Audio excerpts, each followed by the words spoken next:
नमस्कार दोस्तों, स्वागत है आपका हमारे चैनल पर। तो हमारी आज की कहानी है भूत, मुंशी प्रेमचंद जी की कहानी। तो चलिए शुरू करते हैं। मुरादाबाद के पंडित सीतानाथ चौबे गत 30 वर्षों से वहाँ के वकीलों के नेता हैं। उनके पिता उन्हें बाल्यावस्था में ही छोड़कर परलोक सिधारे थे। घर में कोई संपत्ति ना थी। माता ने बड़े बड़े कष्ट झेलकर उन्हें पाला और पढ़ाया। सबसे पहले वह कचहरी में 15 मासिक पर नौकर हुए। फिर वकालत की परीक्षा दी, पास हो गए। प्रतिभा थी, 2 ही 4 वर्षों में वकालत चमक उठी। जब माता का स्वर्गवास हुआ तब पुत्र का शुमार जिले के गण्यमान्य व्यक्तियों में हो गया था। उनकी आमदनी 1000 रुपये महीने से कम ना थी। एक विशाल भवन बनवा लिया था, कुछ जमींदारी ले ली थी, कुछ रुपए बैंक में रख दिए थे और कुछ लेन देन में लगा दिए। इस समृद्धि पर 4 पुत्रों का होना उनके भाग्य को आदर्श बनाए हुए था। चारों लड़के भिन्न भिन्न दर्जों में पढ़ते थे, मगर यह कहना कि सारी विभूति चौबे जी के अनवरत परिश्रम का फल थी। उनकी पत्नी मंगला देवी के साथ अन्याय करना है। मंगला बड़ी सरल, गृह कार्य में कुशल और पैसे का काम धेले में चलाने वाली स्त्री थी। जब तक अपना घर ना बन गया, उसने 3 महीने से अधिक का मकान किराए पर नहीं लिया और रसोई के लिए मिस्राइन तो उसने अब तक ना रखी थी। उसे अगर कोई व्यसन था तो गहनों का, और चौबे जी को भी अगर कोई व्यसन था तो स्त्री को गहने पहनाने का। वह सच्चे पत्नी परायण मनुष्य थे। साधारणतः महफिलों में वेश्याओं से हंसी मजाक कर लेना उतना बुरा नहीं समझा जाता, पर पंडित जी अपने जीवन में कभी नाच गाने की महफिल में गए ही नहीं। 5 बजे तड़के से लेकर 12 बजे रात तक उनका व्यसन मनोरंजन, पढ़ना लिखना, अनुशीलन, जो कुछ था कानून था। ना उन्हें राजनीति से प्रेम था, ना जाति सेवा से। ये सभी काम उन्हें व्यर्थ से जान पड़ते थे। उनके विचार में अगर कोई काम करने लायक था तो वह बस कचहरी जाना, बहस करना, रुपए जमा करना और भोजन करके सो रहना। जैसे वेदांती को ब्रह्मा के अतिरिक्त जगत मिथ्या जान पड़ता है, वैसे ही चौबे जी को कानून के सिवा सारा संसार मिथ्या प्रतीत होता था। सब माया थी, एक कानून ही सत्य था। चौबे जी के मुख चंद्र में केवल एक कला की कमी थी, उनके कोई कन्या ना थी। पहलौठी कन्या के बाद फिर कन्या हुई ही नहीं और ना अब होने की आशा ही थी। स्त्री और पुरुष दोनों उस कन्या को याद करके रोया करते थे। लड़कियां बचपन में लड़कों से ज्यादा चोंचले करती हैं। उन चोंचलों के लिए दोनों प्राणी विकल रहते। माँ सोचती, लड़की होती तो उसके लिए गहने बनवाती, उसके बाल गूंथती। लड़की पैजनियां पहने ठुमक ठुमक आंगन में चलती तो कितना आनंद आता। चौबे सोचते, कन्यादान के बिना मोक्ष कैसे होगा। कन्यादान महादान है। जिसने यह दान ना दिया उसका जन्म ही वृथा गया। आखिर यह लालसा इतनी प्रबल हुई कि मंगला ने अपनी छोटी बहन को बुलाकर कन्या की भांति पालने का निश्चय किया। उसके माँ बाप निर्धन थे, राजी हो गए। यह बालिका मंगला की सौतेली माँ की कन्या थी। बड़ी सुंदर और बड़ी चंचल थी। नाम था बिन्नी। चौबे जी का घर उसके आने से खिल उठा। 2-4 ही दिनों में लड़की अपने माँ बाप को भूल गई। उसकी उम्र तो केवल 4 वर्ष की थी, पर उसे खेलने की अपेक्षा कुछ काम करना अच्छा लगता था। मंगला रसोई बनाने जाती तो बिन्नी भी उसके पीछे पीछे जाती। उससे आटा गुथाने के लिए झगड़ा करती। तरकारी काटने में उसे बड़ा मजा आता था।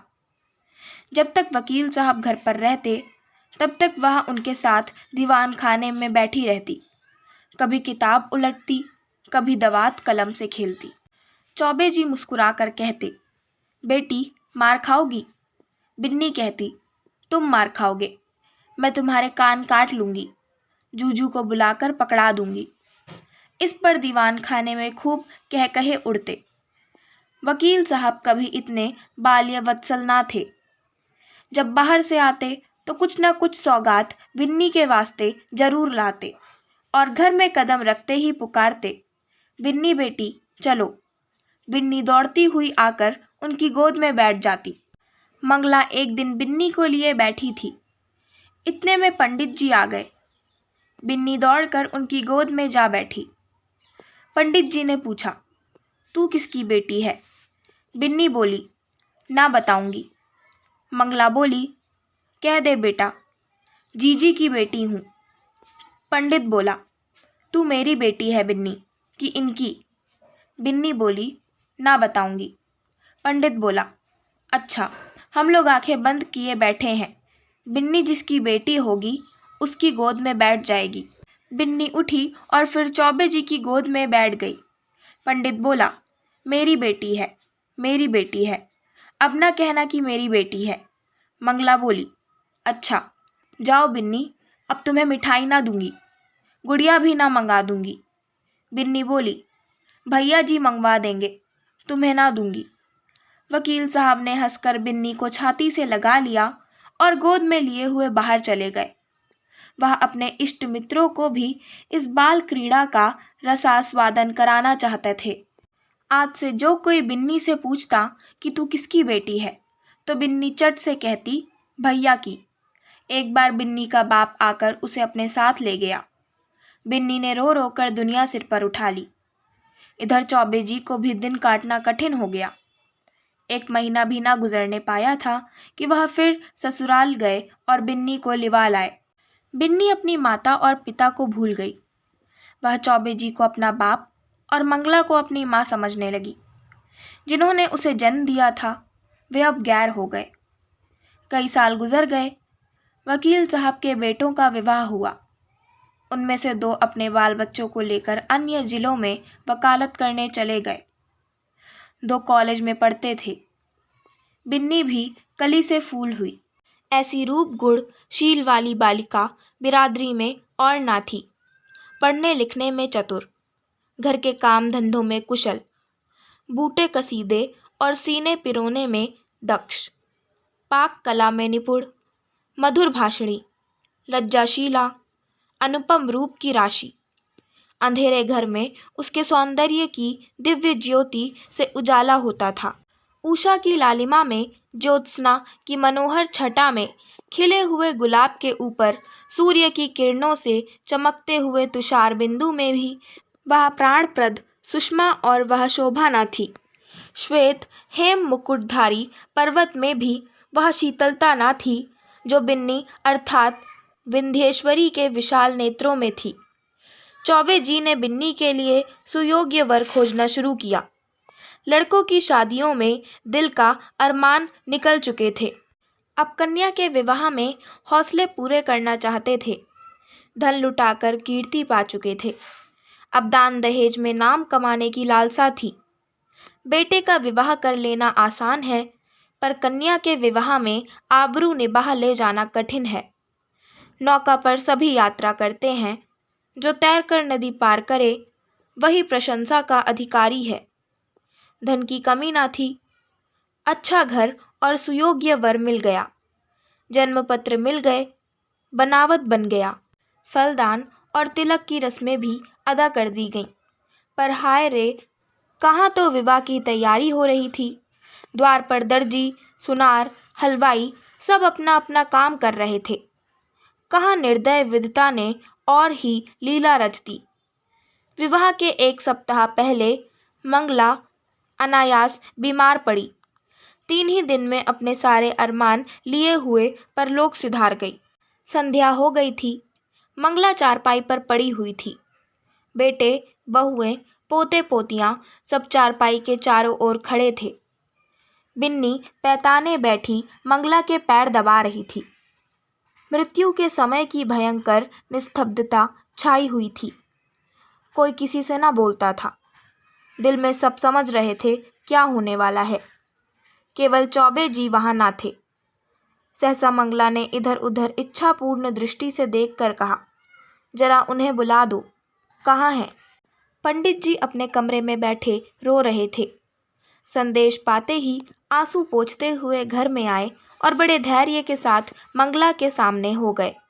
डर रहे थे कि मेरी आंखों से आंसू की एक बूंद भी निकली तो घर में हाहाकार मच जाएगा। मंगला ने कहा, एक बात पूछती हूँ, बुरा ना मानना। बिन्नी तुम्हारी कौन है? पंडित बोले, बिन्नी कौन है? मेरी बेटी है, और कौन? मंगला बोली, हाँ, मैं तुम्हारे मुंह से यही सुनना चाहती थी। उसे सदा अपनी बेटी समझते रहना। उसके विवाह के लिए मैंने जो जो तैयारियां की थीं, उनमें कुछ काट छांट मत करना।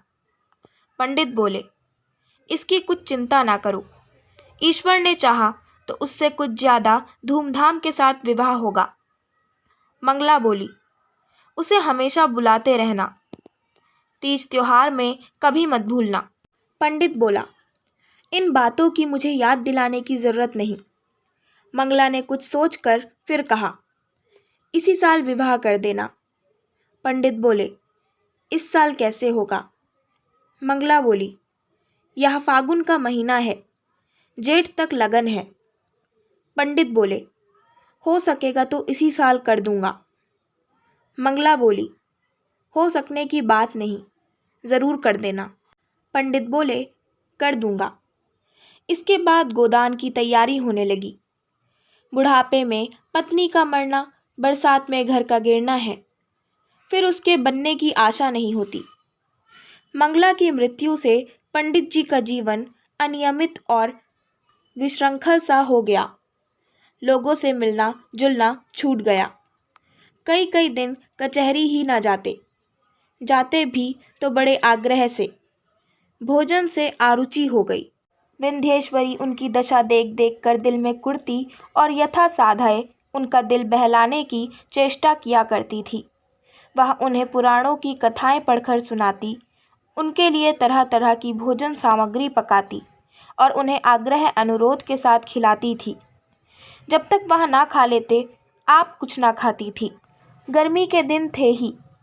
रात को बड़ी देर तक उनके पैताने बैठी पंखा झला करती, और जब तक वह ना सो जाते तब तक आप भी सोने ना जाती।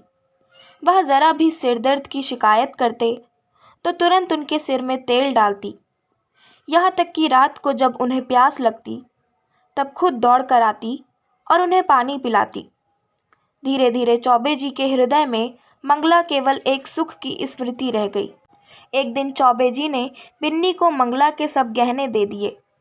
मंगला का यह अंतिम आदेश था। बिन्नी फूली ना समाई। उसने उस दिन खूब बनाव सिंगार किया। जब संध्या के समय पंडित जी कचहरी से आए तो वह गहनों से लदी हुई उनके सामने कुछ लजाती और मुस्कुराती हुई आकर खड़ी हो गई। पंडित जी ने सतृष्ण नेत्रों से देखा। विंध्येश्वरी के प्रति अब उनके मन में एक नया भाव अंकुरित हो रहा था। मंगला जब तक जीवित थी, वह उनसे पिता पुत्री के भाव को सजग और पुष्ट कराती रहती थी। अब मंगला ना थी, अतएव वह भाव दिन दिन शिथिल होता जाता था। मंगला के सामने बिन्नी एक बालिका थी। मंगला की अनुपस्थिति में वह एक रूपवती युवती थी। लेकिन सरल हृदया बिन्नी को इसकी रत्ती भर भी खबर ना थी कि भैया के भावों में क्या परिवर्तन हो रहा है। उसके लिए वह वही पिता के तुल्य भैया थे। वह पुरुषों के स्वभाव से अनभिज्ञ थी। नारी चरित्र में अवस्था के साथ मातृत्व का भाव दृढ़ होता जाता है। यहाँ तक कि एक समय ऐसा आता है जब नारी की दृष्टि में युवक मात्र पुत्र तुल्य हो जाते हैं। नारी चरित्र में अवस्था के साथ मातृत्व का भाव दृढ़ होता जाता है। यहाँ तक कि एक समय ऐसा आता है जब नारी की दृष्टि में युवक मात्र पुत्र तुल्य हो जाते हैं। उसके मन में विषय वासना का लेश भी नहीं रह जाता। किंतु पुरुषों में यह अवस्था कभी नहीं आती। उनकी कामेंद्रियां क्रियाहीन भले ही हो जाएं, पर विषय वासना संभवतः और भी बलवती हो जाती है। पुरुष वासनाओं से कभी मुक्त नहीं हो पाता, बल्कि ज्यों-ज्यों अवस्था ढलती है, त्यों-त्यों ग्रीष्म ऋतु के अंतिम काल की भांति उसकी वासना की गर्मी भी प्रचंड हो जाती है। वह तृप्ति के लिए नीच साधनों का सहारा लेने को भी प्रस्तुत हो जाता है। जवानी में मनुष्य इतना नहीं गिरता। उसके चरित्र में गर्व की मात्रा अधिक रहती है। जो नीच साधनों से घृणा करता है वह किसी के घर में घुसने के लिए जबरदस्ती कर सकता है, किंतु परनाले के रास्ते नहीं जा सकता। पंडित जी ने बिन्नी को सतृष्ण नेत्रों से देखा और फिर अपनी इस उच्च श्रृंखलता पर लज्जित होकर आंखें नीचे कर लीं। बिन्नी इसका कुछ मतलब ना समझ सकी। पंडित जी बोले, तुम्हें देखकर मुझे मंगला की उस समय की याद आ रही है जब वह विवाह के समय यहाँ आई थी। बिल्कुल ऐसी सूरत थी, यही गोरा रंग, यही प्रसन्न मुख, यही कोमल गाल, यही लजीली आंखें। वह चित्र अभी तक मेरे हृदय पट पर खिंचा हुआ है, कभी नहीं मिट सकता। ईश्वर ने तुम्हारे रूप में मेरी मंगला मुझे फिर दे दी। बिन्नी बोली, आपके लिए क्या जलपान लाऊं? पंडित बोले, ले आना, अभी बैठो, मैं बहुत दुखी हूँ। तुमने मेरे शोक को भुला दिया है। वास्तव में तुमने मुझे जिला लिया, नहीं तो मुझे आशा ना थी कि मंगला के पीछे मैं जीवित रहूँगा। तुमने प्राणदान दिया, नहीं जानता तुम्हारे चले जाने पर मेरी क्या दशा होगी। बिन्नी बोली, कहाँ चले जाने के बाद? मैं तो कहीं नहीं जा रही हूँ। पंडित बोले, क्यों, तुम्हारे विवाह की तिथि आ रही है, चली ही जाओगी। बिन्नी बोली सकुचाती हुई, ऐसी जल्दी क्या है? पंडित बोले, जल्दी क्यों नहीं, जमाना हंसेगा। बिन्नी बोली, हंसने दीजिए, मैं यहीं आपकी सेवा करती रहूँगी। पंडित बोले, नहीं बिन्नी, मेरे लिए तुम क्यों हलकान होगी। मैं अभागा हूँ, जब तक जिंदगी है जीऊँगा, चाहे रोकर जीऊँ चाहे हंसकर। हंसी मेरे भाग्य से उठ गई। तुमने इतने दिनों से संभाल लिया, यही क्या कम एहसान किया। मैं यहाँ जानता हूँ कि तुम्हारे जाने के बाद कोई मेरी खबर लेने वाला नहीं रहेगा। यह घर तहस नहस हो जाएगा और मुझे घर छोड़कर भागना पड़ेगा। पर क्या किया जाए, लाचारी है। तुम्हारे बिना अब मैं यहाँ क्षण भर भी नहीं रह सकता। मंगला की खाली जगह तो तुमने पूरी की, अब तुम्हारा स्थान कौन पूरा करेगा। बिन्नी बोली, क्या इस साल रुक नहीं सकता? मैं इस दशा में आपको छोड़कर ना जाऊंगी। पंडित बोले, अपने बस की बात तो नहीं, वे लोग आग्रह करेंगे तो मजबूर होकर करना ही पड़ेगा। बिन्नी बोली, बहुत जल्दी मचाएं तो आप कह दीजिएगा अब नहीं करेंगे। उन लोगों के जी में जो आए करें, यहाँ कोई उनका दबैल बैठा हुआ है। पंडित बोले, वे लोग अभी से आग्रह कर रहे हैं। बिन्नी बोली, आप फटकार क्यों नहीं देते? पंडित बोले, करना तो है ही, फिर विलंब क्यों करूं? यह दुख और वियोग तो एक दिन होना ही है।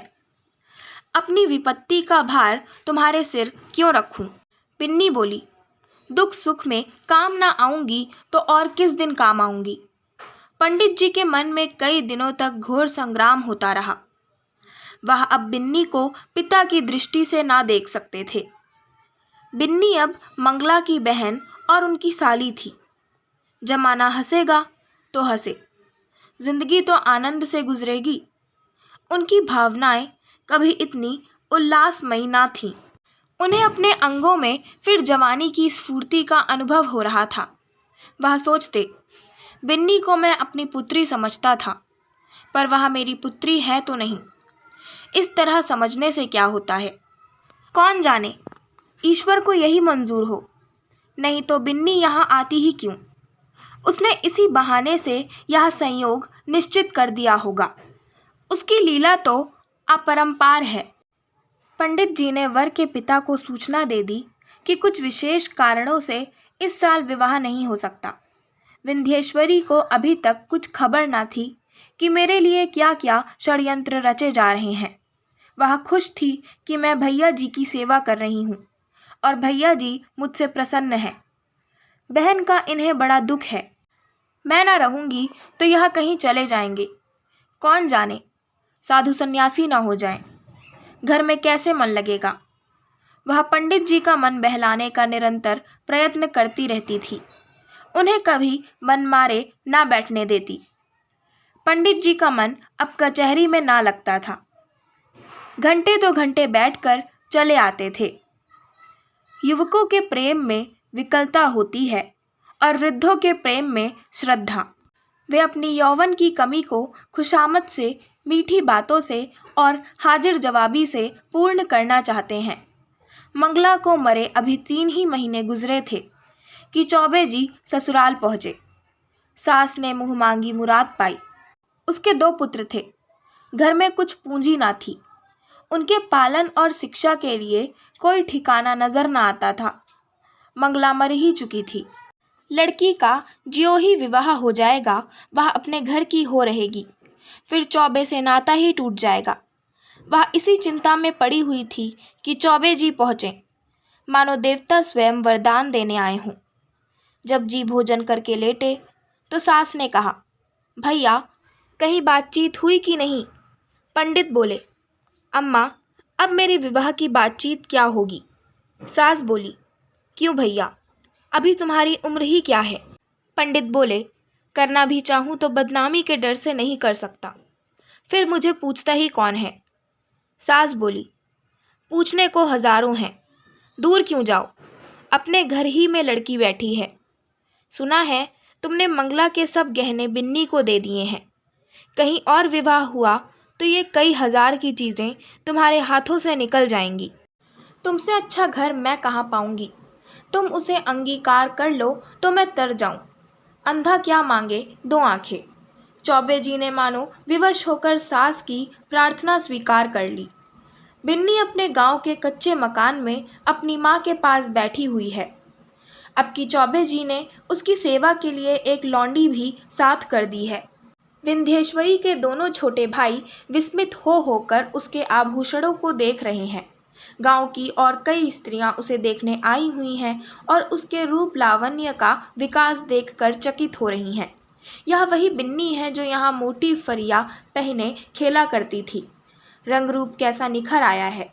सुख की देह है ना। जब भीड़ कम हुई, एकांत हुआ, तो माता ने पूछा, तेरे भैया जी तो अच्छी तरह है ना बेटी? यहाँ आए थे तो बहुत दुखी थे। मंगला का शोक उन्हें खाए जाता है। संसार में ऐसे मर्द भी होते हैं जो स्त्री के लिए प्राण दे देते हैं। नहीं तो यहाँ स्त्री मरी और चट दूसरा ब्याह रचाया गया। मानो मनाते रहते हैं कि यह मरे तो नई नवेली बहू घर लाए। विंध्येश्वरी बोली, उन्हें याद करके रोया करते हैं। चली आई हूँ, ना जाने कैसे होंगे। माता बोली, मुझे तो डर लगता है कि तेरा ब्याह हो जाने पर कहीं घबराकर साधु फकीर ना हो जाएं। विंध्येश्वरी बोली, मुझे भी तो यही डर लगता है, इसी से तो मैंने कह दिया कि अभी जल्दी क्या है। माता बोली, जितने ही दिन उनकी सेवा करोगी उतना ही उनका स्नेह बढ़ेगा और तुम्हारे जाने से उन्हें उतना ही दुख भी अधिक होगा। बेटी, सच तो यह है कि वह तुम्ही को देखकर जीते हैं। इधर तुम्हारी डोली उठी और उधर उनका घर सत्यानाश हुआ। मैं तुम्हारी जगह होती तो उन्हीं से ब्याह कर लेती। विंध्येश्वरी बोली, ए हटो अम्मा, गाली देती हो। उन्होंने मुझे बेटी करके पाला है, मैं भी उन्हें अपना पिता। माता बोली, चुप रह पगली, कहने से क्या होता है। विंध्येश्वरी बोली, अरे सोच तो अम्मा, कितनी बेढंगी बात है। माता बोली, मुझे तो इसमें कोई बेढंगापन नहीं देख पड़ता। विंध्येश्वरी बोली, क्या कहती हो अम्मा, उनसे मेरा मैं तो लाज के मारे मर जाऊं, उनके सामने ताक ना सकूं। वह भी कभी ना मानेंगे, मानने की बात भी हो कोई। माता बोली, उनका जिम्मा मैं लेती हूँ, मैं उन्हें राजी कर लूँगी, तू राजी हो जा। याद रख, यह कोई हंसी खुशी का ब्याह नहीं है, उनकी प्राण रक्षा की बात है, जिसके सिवा संसार में हमारा और कोई नहीं। फिर अभी उनकी कुछ ऐसी उम्र भी तो नहीं है, 50 से 2 ही 4 साल ऊपर होंगे। उन्होंने एक ज्योतिषी से पूछा भी था, उसने उनकी कुंडली देखकर बताया है कि आपकी ज़िंदगी कम से कम 20 वर्ष की है। देखने सुनने में भी वह 100-200 में एक आदमी है। बातचीत में चतुर माता ने कुछ ऐसा शब्द व्यूह रचा कि सरल बालिका उसमें से निकल ना सकी। माता जानती थी कि प्रलोभन का जादू इस पर ना चलेगा। धन का, आभूषणों का, कुल सम्मान का, सुखमय जीवन का उसने जिक्र तक ना किया। उसने केवल चौबे जी की दयनीय दशा पर जोर दिया। अंत को विंध्येश्वरी ने कहा, अम्मा, मैं जानती हूँ कि मेरे ना रहने से उनको बड़ा दुख होगा। यह भी जानती हूँ कि मेरे जीवन में सुख नहीं लिखा है। अच्छा, उनके हित के लिए मैं अपना जीवन बलिदान कर दूंगी। ईश्वर की यही इच्छा है तो यही सही। चौबे जी के घर में मंगल गान हो रहा था। विंध्येश्वरी आज वधू बनकर इस घर में आई है। कई वर्ष पहले वह चौबे जी की पुत्री बनकर आई थी। उसने कभी स्वप्न में भी ना सोचा था कि मैं एक दिन इस घर की स्वामिनी बनूंगी। चौबे जी की सज-धाज आज देखने योग्य है। तंजेब का रंगीन कुर्ता, कतरी हुई और संवारी हुई मूछें, खिजाब से चमकते हुए बाल, हंसता हुआ चेहरा, चढ़ी आंखें, यौवन का पूरा स्वांग था। रात बीत चुकी थी। विंध्येश्वरी आभूषणों से लदी हुई, भारी जोड़े पहने, फर्श पर सिर झुकाए बैठी थी। उसे कोई उत्कंठा ना थी, भय ना था। केवल यह संकोच था कि मैं उनके सामने कैसे मुंह खोलूंगी। उनकी गोद में खेली हूँ, उनके कंधों पर बैठी हूँ, उनकी पीठ पर सवार हुई हूँ। कैसे उन्हें मुंह दिखाऊंगी? मगर वे पिछली बातें क्यों सोचूं? ईश्वर उन्हें प्रसन्न रखे। जिसके लिए मैंने पुत्री से पत्नी बनना स्वीकार किया वह पूर्ण हो, उनका जीवन आनंद से व्यतीत हो। इतने में चौबे जी आए। विंध्येश्वरी उठ खड़ी हुई। उसे इतनी लज्जा आई कि जी चाहा कहीं भाग जाए।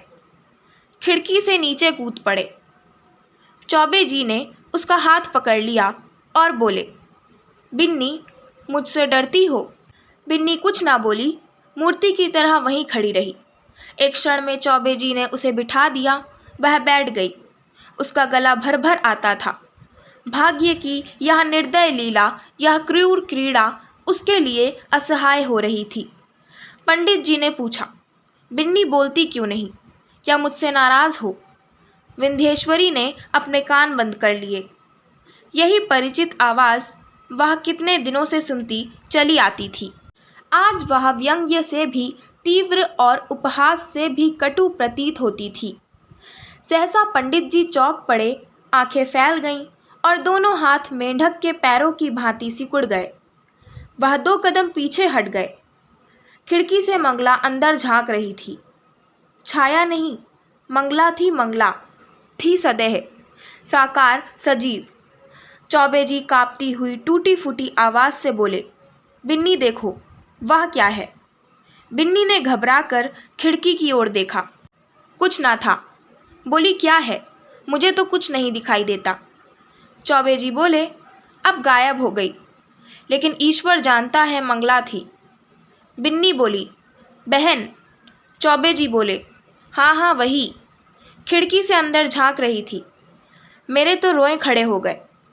विंध्येश्वरी कांपती हुई बोली, मैं यहाँ नहीं रहूँगी। चौबे जी बोले, नहीं नहीं बिन्नी, कोई डर नहीं है, मुझे धोखा हुआ होगा। बात यह है कि वह घर में रहती थी, यहीं सोती थी। इसी से कदाचित मेरी भावना ने उसकी मूर्ति लाकर खड़ी कर दी। कोई बात नहीं। आज का दिन कितना मंगलमय है कि मेरी बिन्नी यथार्थ में मेरी ही हो गई। यह कहते कहते चौबे जी फिर चौंके। फिर वही मूर्ति खिड़की से झांक रही थी। मूर्ति नहीं, सदैह सजीव साकार मंगला। अब की उसकी आंखों में क्रोध ना था, तिरस्कार ना था, उनमें हास्य भरा हुआ था, मानो वह इस दृश्य पर हंस रही हो, मानो उसके सामने कोई अभिनय हो रहा है। चौबे जी ने कांपते हुए कहा, बिन्नी, फिर वही बात हुई। वह देखो, मंगला खड़ी है। विंध्येश्वरी चीखकर उनके गले से चिमट गई। चौबे जी ने महावीर का नाम जपते हुए कहा, मैं किवाड़ बंद किए देता हूँ। बिन्नी बोली, मैं इस घर में नहीं रहूँगी। रोकर भैया जी, तुमने बहन के अंतिम आदेश को नहीं माना, इसी से उनकी आत्मा दुखी हो रही है। मुझे तो किसी अमंगल की आशंका हो रही है। चौबे जी ने उठकर खिड़की के द्वार बंद कर दिए और कहा, मैं कल से दुर्गा पाठ कराऊंगा। आज तक कभी ऐसी शंका ना हुई थी। तुमसे क्या कहूँ, मालूम होता है, होगा। उस बात को जाने दो। यहाँ बड़ी गर्मी पड़ रही है। अभी पानी गिरने को 2 महीने से कम नहीं है। हम लोग मसूरी क्यों ना चलें? विंध्येश्वरी बोली, मेरा तो कहीं जाने का जी नहीं चाहता। कल से दुर्गा पाठ जरूर कराना। मुझे अब इस कमरे में नींद ना आएगी। पंडित बोले, ग्रंथों में तो यही देखा है कि मरने के बाद केवल सूक्ष्म शरीर रह जाता है। फिर समझ में नहीं आता यह स्वरूप क्यों कर दिखाई दे रहा है। मैं सच कहता हूँ बिन्नी, अगर तुमने मुझ पर यह दया न की होती तो मैं कहीं का न रहता। शायद इस वक्त मैं बद्रीनाथ के पहाड़ों पर सिर टकराता होता, या कौन जाने विष खाकर प्राणांत कर चुका होता। विंध्येश्वरी बोली, मसूरी में किसी होटल में ठहरना पड़ेगा। पंडित जी बोले, नहीं, मकान भी मिलते हैं। मैं अपने एक मित्र को लिखे देता हूँ, वह कोई मकान ठीक कर रखेंगे वहाँ। बात पूरी ना होने पाई थी कि ना जाने कहाँ से जैसे आकाशवाणी हो आवाज़ आई, बिन्नी तुम्हारी पुत्री है। चौबे जी ने दोनों कान बंद कर लिए। भय से थरथर कांपते हुए बोले, बिन्नी यहाँ से चलो, ना जाने कहाँ से आवाज़ें आ रही हैं। बिन्नी तुम्हारी पुत्री है। यह ध्वनि सहस्त्र कानों से पंडित जी को सुनाई पड़ने लगी, मानो इस कमरे की एक एक वस्तु से यही सदा आ रही है। बिन्नी ने रोकर पूछा, कैसी आवाज़ थी? पंडित बोले, क्या बताऊं, कहते लज्जा आती है। बिन्नी बोली, जरूर बहन जी की आत्मा है। बहन, मुझ पर दया करो, मैं सर्वथा निर्दोष हूँ। पंडित बोला, फिर वही आवाज़ आ रही है। हाय ईश्वर, कहाँ जाऊँ? मेरे तो रोम रोम में वे ही शब्द गूंज रहे हैं। बिन्नी, बुरा किया, मंगला सती थी। उसके आदेश की उपेक्षा करके मैंने अपने हक में जहर बोया। कहाँ जाऊँ, क्या करूँ? यह कहकर पंडित जी ने कमरे के किवाड़ खोल दिए और बेतहाशा भागे। अपने मर्दाने कमरे में पहुंचकर वह गिर पड़े, मूर्छा आ गई। विंध्येश्वरी भी दौड़ी, पर चौखट से बाहर निकलते ही गिर पड़ी। आशा करती हूँ आपको हमारी आज की कहानी भूत पसंद आई होगी। अगर आपको हमारी आज की कहानी पसंद आई हो तो हमारे चैनल को सब्सक्राइब करें, वीडियो को लाइक करें और बेल आइकन दबाना ना भूलें। धन्यवाद।